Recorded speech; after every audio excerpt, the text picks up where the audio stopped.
धपाधप पाय आपटत, आपण पाय आपटत जातो ना घरी, धपाधप पाय आपटत एक लेकरू घरी आलं, वस्तूंची फेकाफेकी करत घरामध्ये गेलं. तिन्ही सांजेची वेळ, रात्र झाली नव्हती. आई अशीच देवासमोर दिवा लावित होती. जगासमोर जे चालत नव्हतं ते घरामध्ये मात्र चाललं. बाहेर जे बोलता येत नव्हतं ते लेकरू आईसमोर बोललं. म्हणाला, खोटारडी आहेस तू आई, खोट्या मार्गावर चाललीस, आजपर्यंत माझ्याशी तू खोटंच बोललीस. म्हणाला, खोटारडी आहेस तू आई, खोट्या मार्गावर चाललीस, आजपर्यंत माझ्याशी तू खोटंच बोललीस. आशीर्वाद देताना काय म्हणतेस की माझं काहीच अडणार नाही आणि माझ्या बाबतीत कधीच काही वाईट मुळी घडणार नाही. आईपासून काय लपतंय तिच्या लक्षात आलं. तिने बाळाला घोटभर पाणी प्यायला दिलं. हुंदक्यांमधून वाट काढत पाणी पोटात गेलं. आई म्हणाली, आता सांग तुला काय झालं.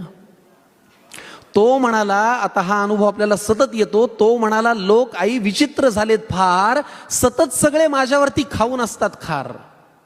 तो म्हणाला, लोक आई विचित्र झालेत फार, सतत सगळे माझ्यावरती खाऊन असतात खार.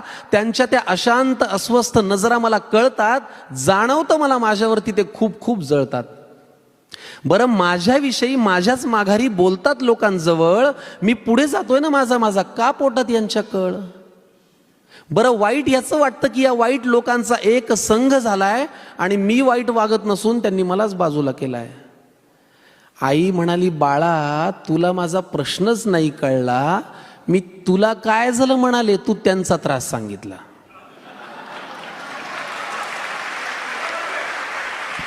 आई म्हणाली, बाळा तुला माझा प्रश्नच नाही कळला. मी तुला काय झालं म्हणाले, तू त्यांचा त्रास सांगितला. सोडून दे ना तुझ्यावरती ते रुसतायत का हसतायत, कारण तुला पूर्ण करायची स्वप्न ही तुझ्याच डोळ्यांना दिसतायत. त्यामुळे घराघरात हा देण्यासारखा सल्ला आहे की तुझ्या अपयशाची लोक पाहतायत ती सगळी स्वप्ने खोटी कर. तुझ्या अपयशाची जी लोक पाहतायत ती सगळी स्वप्ने खोटी कर. दुसऱ्यांची रेघ पुसण्यापेक्षा तू स्वतःची मोठी कर.